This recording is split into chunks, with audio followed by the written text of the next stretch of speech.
Singapore's retail and food sectors are under mounting pressure as rising operational costs, especially soaring rents, threaten the survival of small businesses.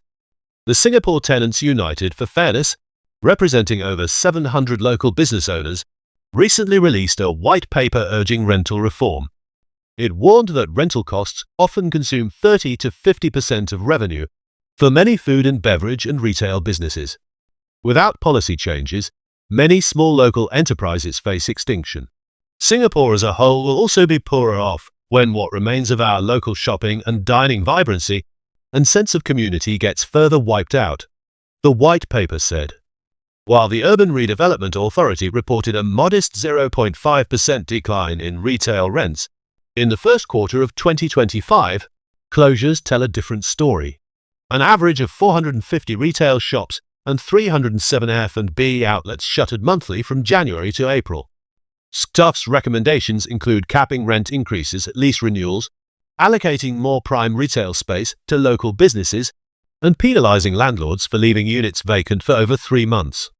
The group also proposed higher taxes and reduced foreign worker quotas for non-local retail tenants to curb market domination by deep-pocketed foreign entrants.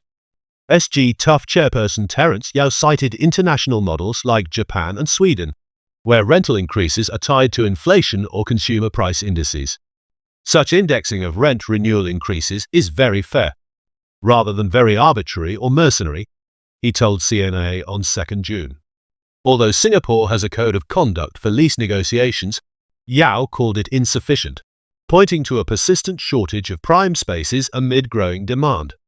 SGTUFF is currently in talks with Enterprise Singapore to explore urgent policy solutions. Tenants need landlords to do well and landlords need tenants to do well, Yao said, stressing the importance of cooperation. Mall operator Lendlease said it supports tenants with flexible solutions like pop-up formats. But Yao warned that without reform, copycat malls could dominate, stifling local entrepreneurship.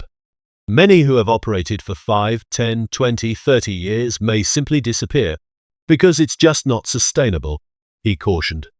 Public sentiment reflects similar urgency. Observing the CNA Facebook page, many netizens supported SGTUFF's call for rental legislation. One comment noted that in Seletar Mall alone, many businesses had shuttered, driving locals to Johor Bahru for groceries.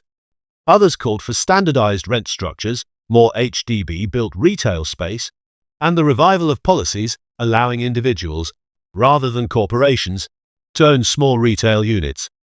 Some commenters drew comparisons with other countries. One user shared, "When I travel, I see locals running their own unique shops and cafes.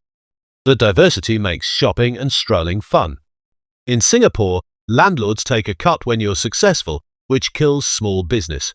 Another pointed out the dominance of international companies in high-end malls, like the shops at Marina Bay Sands, Vivocity, and Paragon.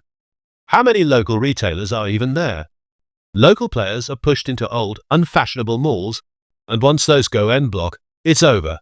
Not all responses aligned with SGTUFF's view. Some commenters defended the current system, stating that rents are driven by demand and supply.